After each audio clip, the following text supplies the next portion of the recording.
Do any of you guys have any negative experience with the police? If so, what happened during the encounter?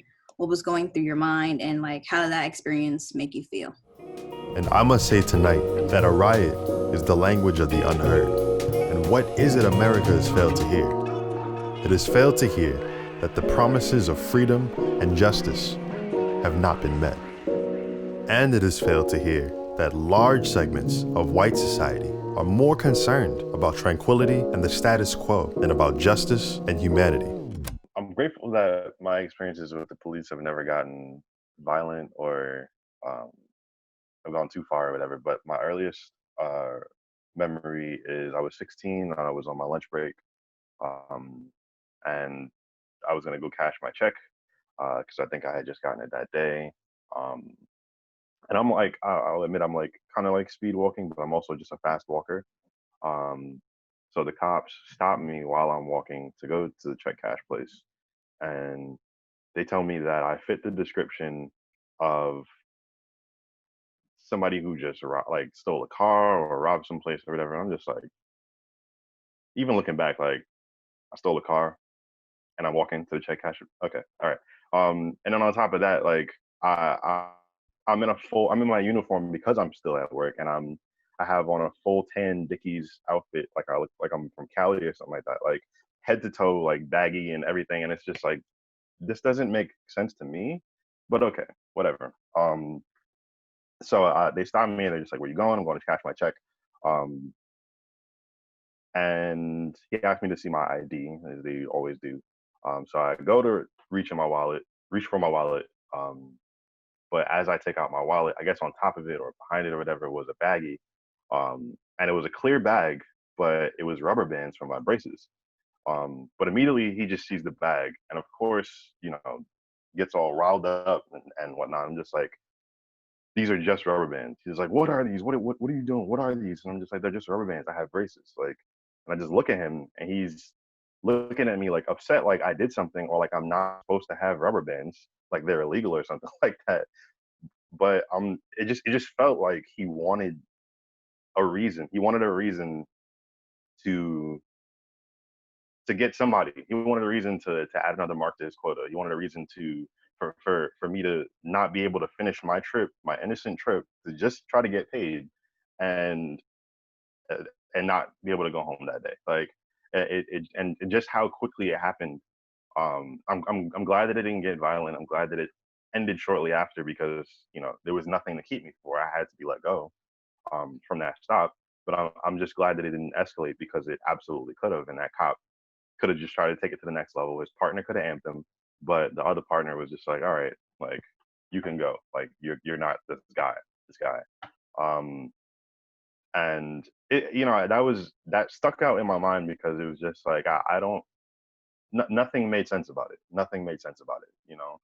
Um, you, even like a regular person that doesn't have police training, whatever it is, can just make deductions from what they see. And if you're holding the bag in your hand, you can see that there's rubber bands in there. Like you can see there's no drugs. You can see it's not anything like that. Like I have my check in my hand as well. Like all the pieces are there. Why can't you put it together? And even if there's something missing, why aggravate the situation first? Long story short, that was the most negative experience I've had. Like I have been stopped a couple times while driving. The most recent one was I stopped at the stop sign. I pulled forward after I looked, and I drove off. I see red and blue behind me, red and blue lights behind me. So I pull over, and he's just like, "You passed the stop sign." I'm just like, I literally just stopped at the stop sign. I know I did because a car pulled up behind me. He couldn't go and keep driving because I was stopped. And he just wasn't hearing anything I had to say. He was very dismissive, and it just seemed like he wanted to just get another mark on his quota or something like that. And it just didn't make sense to me. But after a while, like my bro and I were in the car as I was about to start work again, um, and I just felt defeated. It was just like, well, there's nothing I can do about this. Like he's gonna mark this as the way he said it, and it's just like, well, who are they gonna believe? And I know I can fight it, but I shouldn't have had to go through that experience, because I know what I did, I know what I said, and I know what I didn't do. Um, So it's just unfortunate. And again, I'm glad that none of them have gotten violent or, crossed that line. But I still think that they were both unnecessary. Um, and I absolutely could have been profiled, and it shouldn't be that way. Like I know I felt fear and I know I felt annoyance, because both of those encounters were just unnecessary. But um, I guess I just felt less than. It was just like they don't have to worry about that. Walking out of their house, having a stop or an encounter, and then possibly being profiled just because of the way they look. And I'm glad, like I said, none of them have gone too violent, or none of them gotten violent at all, and none of them have been like over the line negative. But it was just unnecessary, and it's just another thing that I feel like I'm gonna unfortunately continue to have to go through, that I shouldn't have to. It doesn't make any sense to me. Like even looking back, I'm like reliving it in my mind and just seeing the faces of the officers and just how they handled the situation. And for somebody that's supposed to protect and serve, I didn't feel any of that. I didn't feel protected. I didn't feel like they were serving me. I didn't feel like I was being listened to. Um, yeah, it's just unfortunate.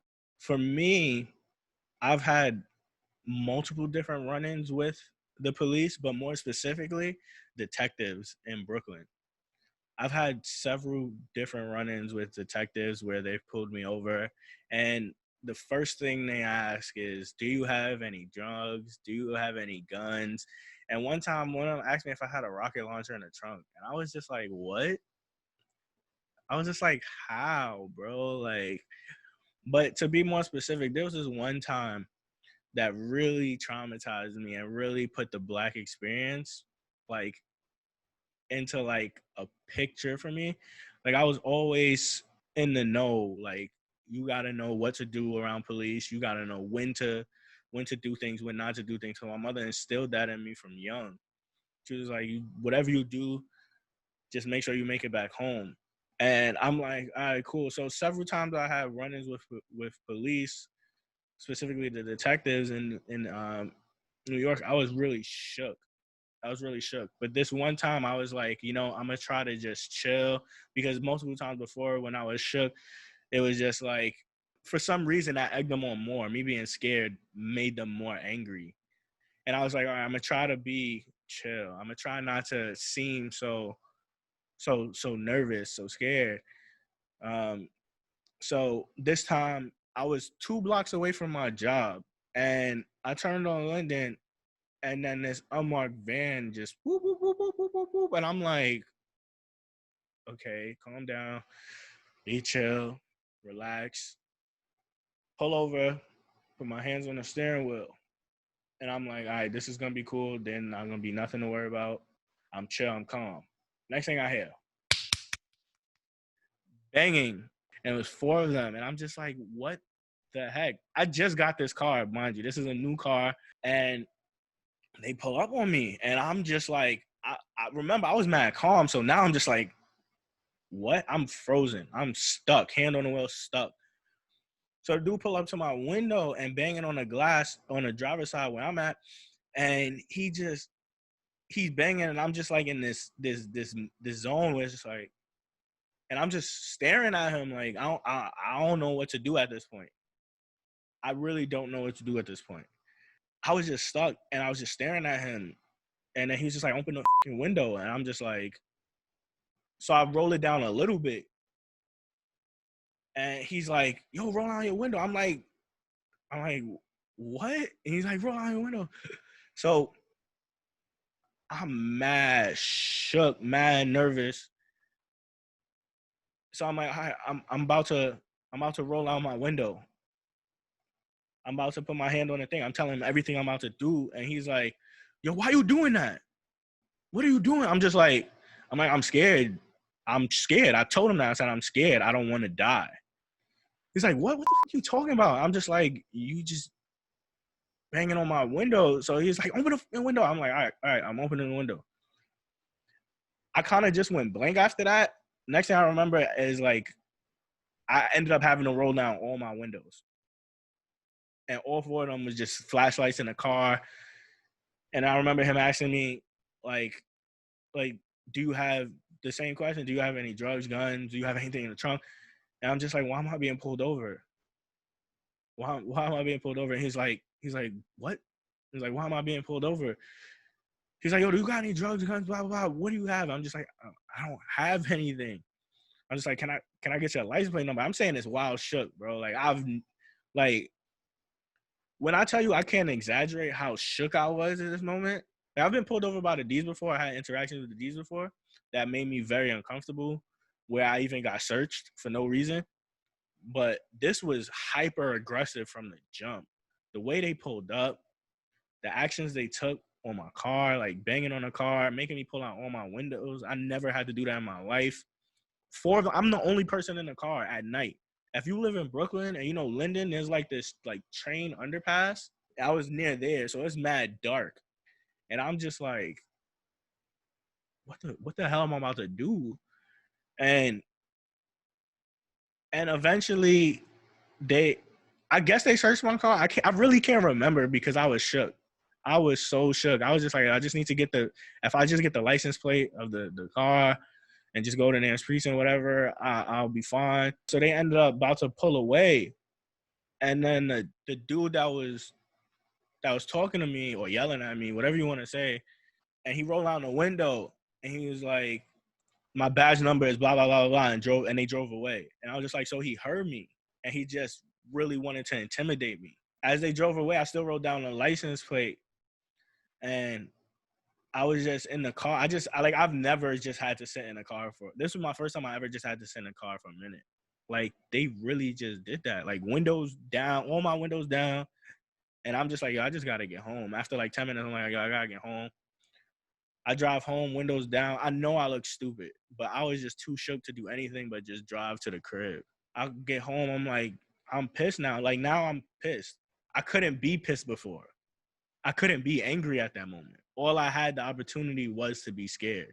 Like, when I'm home, I'm really thinking about this. I'm like, yo, like, this is wild. So I'm like, I'm like, yo, I'm pissed. I'm heated. I'm in the crib, like, tight, like, crying, talking to my mother. Like, yo, I really feel violated. Let me back up, too, because he also, when they finished checking my car, they told me why they stopped me after they didn't tell me in the beginning.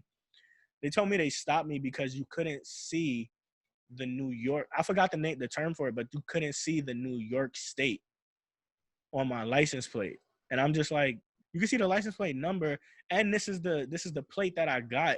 There was like this plate cover, this thing that's supposed to hold it in to your car, in the back of your car, or like for like a style thing. And I got it from the Nissan dealership. Like, they put it on there and it was there. And I'm just like, this is what I got from Nissan. Like, why am I being penalized from what I got from an official car dealership? After like talking to my mom, I ended up calling my uncle, and I'm pissed because he was like a sergeant, lieutenant, whatever it is. Like, he was the head of like 3 police precincts at once when he was on the police force. He's retired now, and I'm just like, yo, like, I really want to go to the precinct, and I'm really pissed. And he's just like, it's not worth it. Like, the way the system is set up is it's either going to get lost, they're not going to do nothing about it, or the officer's going to find out and they're going to bother you because it's near where you work. And he explained it to me, and I'm just like at the time, I wasn't trying to hear it. I wasn't trying to hear none of that. I was like, nah, I'm going to the precinct. I'm pissed. I'm heated.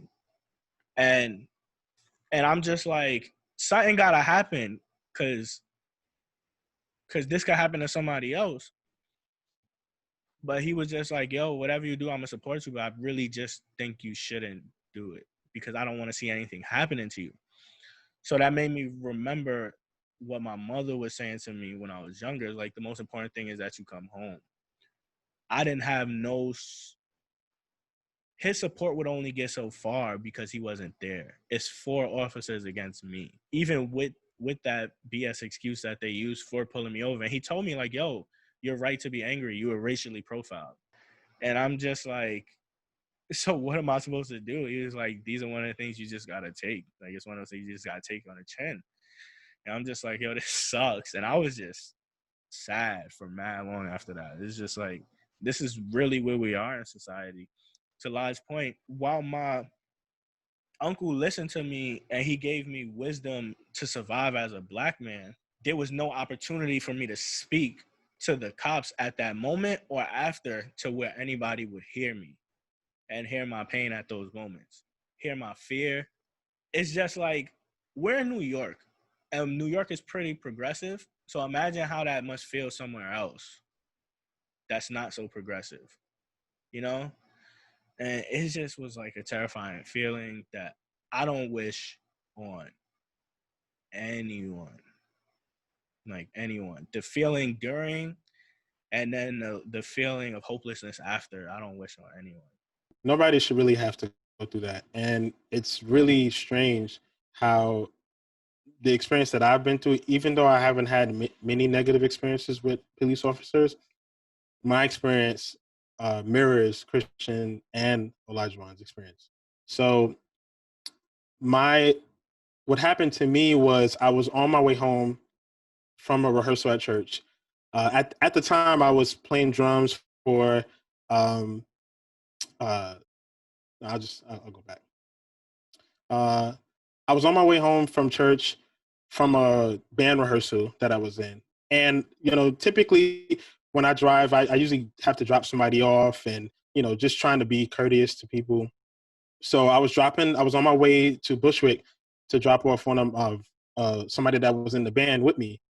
And as I'm going to make the right turn off of Myrtle onto Broadway,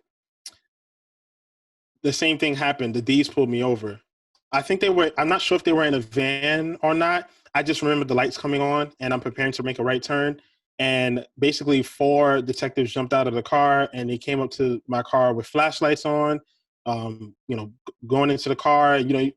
When those flashlights are shining, you can't see much of anything.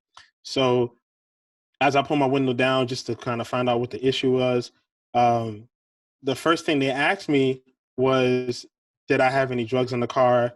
Did I have any illegal substances in the car? And I just thought that was strange because how can you tell if somebody's doing like what somebody has in the car if they're not engaging in anything illegal? And I said, no, I don't have any drugs in the car. I don't smoke. I don't drink. And the cop just had a hard time believing that. And then the cop also asked me where was I coming from, and I told him I was coming from church, and he just had a hard time believing that as well. So it's just like, yeah, okay. It turned out to be that I made an illegal move before I made a right turn where there was no right lane or something like that.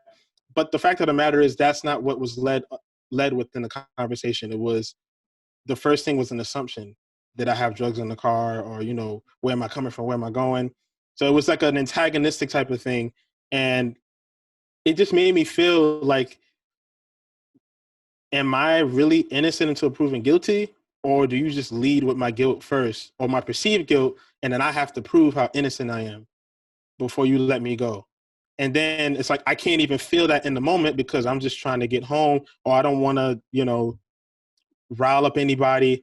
And, I don't think anybody's supposed to feel that way. And it's crazy because now that I'm saying it really kind of confirms how I was racially profiled. At the time, I didn't think about it like that. I'm just thinking, oh, the cop just got, he has an attitude and he's trying to meet his quota, like Aeon was saying. But I was profiled, and that shouldn't be. That you shouldn't have your guilt presumed before you're able to speak for yourself. So I was listening to you guys, and I forgot I had actually 2 encounters with the police. Okay, so the first one was in 2011. I was late for my orthodontist appointment. Yes, I was speeding. Yes, I was. I had somewhere to be. So I was driving and I saw him. I tried to slow. It was too late. Like it was too late. So I saw the lights, and I was only scared because I usually don't get in trouble. Like that's just the way that I am. whatever. So, he was like, he walked up, he was like, do you know why I pulled you over? And I said, yeah, I was speeding. And he's like, yeah. So then I gave him my license, registration. He said, hold on a second. He went to his car, did whatever, came back, said, okay, I'll give you a warning. And that was that. That was it. That was my experience. That's it. Second time was in 2017 or 18. I was in Brooklyn, coming from church, which is very interesting. I was listening to some Christian music, whatever. I was walking and someone came behind me and took off my Beats. Christian, you remember that when I told you that. Okay, so I'm like, I had to pause. I was like, did this happen? So I'm thinking, okay, what should I do? Should I call the police? No, I really don't want to, because at that point, Trayvon Martin, he died, and Eric Garner. So there was we saw more of police killing unarmed men at that point. It was 2017. So I didn't think, do I really want to call the police, or should I just go home and, whatever. They're Beats, they're very expensive. So I called the police. So they come pulling up, and they said, all right, get in. And I was like, all right, fine. So I got in with them, and we went like around like the projects area. And then they started, so they got out of their car and they started just asking every Black male, did they have their Beats? My Beats. And I'm like, okay, this is not why I called you guys. Like, this is too much. Like, all I said was that the suspect was wearing a hoodie. Like, I didn't say he was white or Black or Latino. I didn't say that. So why are you just asking Black men? Like, what are you doing? I forgot what I said, but I basically shut it all down. And I just said, all right, can you please take me to the train station, and we'll figure this out some other time. I don't know. And I went home. And that sucks, because it's like, you're supposed to be able to feel comfortable with the cops. Like, you're kind of taught, I don't know, that they're good, but I had to hesitate, to call them, and that sucks. So, those are my experiences, and I'm looking at you guys. 4 out of 5 of you had terrible experiences, terrible, and I didn't really have any, which proves that we have a problem. America is known for a lot of things, like really, really bad things, such as the Big Mac, delusions of grandeur, colonization, Ted Bundy, and Meghan Trainor. But what America does very, very well, she knows how to protest. So I'm looking at the TV, after everything has happened, and I'm seeing through all the different states, all the hot spots, Miami, New York City, blah, blah, blah. And I'm loving what I'm seeing. It's mostly peaceful. People are getting their point across. People are paying attention now. So I'm loving it. And I'm also loving that it's around the world, like Belgium. I would have never guessed that they would be standing with us. So I absolutely love it. I haven't been out there yet. I will. But to stand with my brothers and sisters that are out there, protesting, I felt the need to donate to, Black Lives Matter, and just donate to different organizations and, do my part, And I just want to say that everybody's not going to get out there and march. Some people aren't able to, but there's different ways that you can do, your part. With that being said, for you guys, have you been out there protesting? If so, what are your experiences? And if not, what have you been doing instead of protesting? Have you been donating, or what have you been doing just to stand in solidarity with the people that are protesting? God has put us all on this earth for different reasons. And some people are built for protests, and unfortunately, I am not one of them.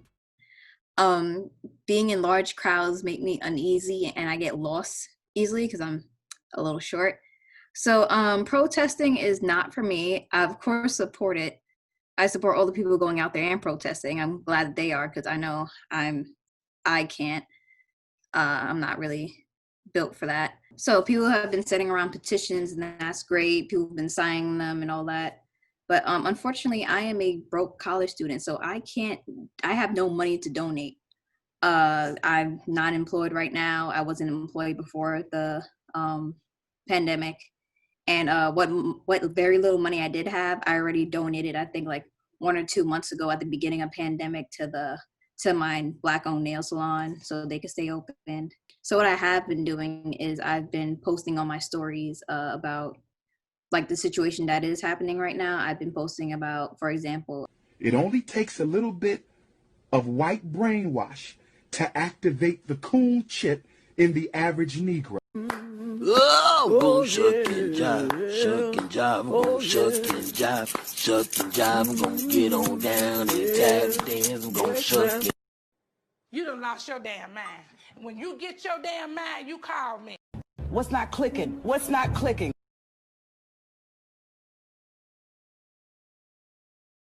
Ladies and gentlemen, we are now gathered here today because some of y'all got me f***ed up. The voice actor of Spider-Man for the Spideyverse, he said some comments about Rosa Parks, and I kind of like joked about it, but like seriously joked about it. I joked about people attacking this beauty influencer named Jackie Aina for speaking up against like brands who like love Black culture but don't like to speak on Black issues. I was just trying to like do what I can to like bring light to certain things, but at the same time try to make people laugh. And I got like a few responses like, thanks for this. You speak in facts, but like, thanks, I really needed to laugh because what we're going through right now isn't the greatest. So yeah, that's all I could do. I haven't been to any of the protests, but I fully support it. I think it's amazing. Not only because we are speaking out against injustice, I think it's amazing because of the people that it's been able to bring together all around the world. Just seeing so many different nations, all 50 states in the U.S. have been participating, and people are really starting to kind of zone in on what the real issue is. I know a lot of times when you protest or when you speak out about anything, there's so many distractions and you can kind of conflate the issue. But I think we all agree that what happened should not have happened, and this is just a further proof of the things that do happen when it comes to police brutality and racial injustice. The way that I have been standing in solidarity is I have been filling out petitions and sending out emails, including the one email that got the rest of the officers arrested and the charges upgraded for Derek Chauvin. And I really felt like I was happy that I was able to participate in that way, because even though my mind is not wired for protesting, even doing those actions, that's still a form of protest to me. And I'm just grateful to be a part of history, really. Just really shining a light on what happens and seeing things through. I think it's important that we recognize that there's different ways that you can protest, and it's still impactful to history. Like being able to create emails, send out emails that can really force your local officials to really make change. Being able to spread the message online and social media, which is taking up literally most of our time now during quarantine, and also being able to physically get out there and protest, which is the catalyst for all of this, is being able to stand together to say, yo, we're not going to tolerate this. The thing for me is I'm wired for protest. Like I want to be there. I want to be out there. This pandemic has really given me this level of anxiety that it's really hard for me to step outside my house. I've been outside my house a very limited amount of times to do anything. I'm just in and out real quick, not trying to stay 1 second after I needed to, not trying to touch nobody, nothing. I get like, it's so bad that I get headaches being outside during this time. Like I've tried to sit on my stoop And I get excited, but then I get very nervous, and that mixes, and it gives me headaches. And I just like, I just gotta go back inside because it's too much. It's too much. Just being outside for me is a lot. So I was feeling really sad and like really down for a while because I'm like, I really want to go to a protest. I was telling my mother and I was telling my girlfriend, I was like, I really want to be there. And it was just like, you really want to go outside? I was like, yeah, I want to go outside. I want to be there. I want to participate. My body just won't let me. It will literally hurt me to be outside right now. And I'm just like, that's so whack. This is really important to me. I was really sad for a while, and I just had to really think like, if I physically can't be outside, what can I do?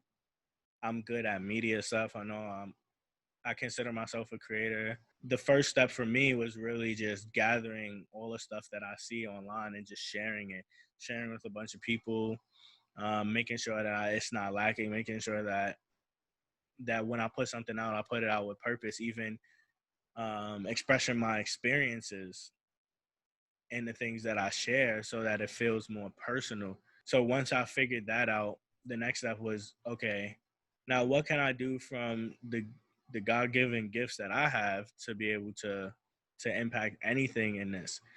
I was like, okay, I'm gonna use my platform and I'm gonna put some stuff out. I'm gonna have people tag some Black businesses, creators, entrepreneurs, etc. I'm like, okay, what I'm about to do with this now? I think one of the most impactful thing, which has been lacking in America, and we've even said this when we were talking about how our interactions with police and detectives has gone, was that we want to be heard. There needs to be a conversation. So I was like, I'm gonna hit up a couple of my friends, like people that I know might have different experiences and different views, either based on like where they live or their gender or the color of their skin, but knowing that we're all coming from the same Black community, showing people that we have different experiences with dealing with racial injustice, the police, and all of these things. We have different experiences.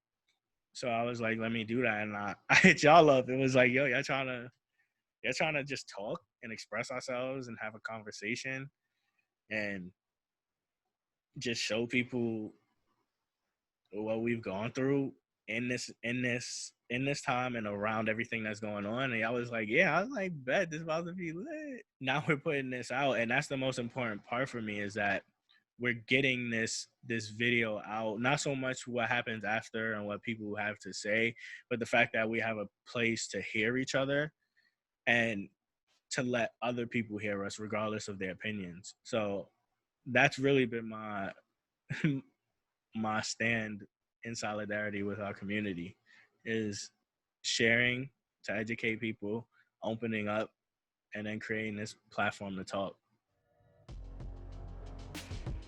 I love my city, and I don't want to see it burn to the ground, but I do think that there are necessary steps that need to be taken, and if that ends up being what causes people to listen, then it ends up being what causes people to listen.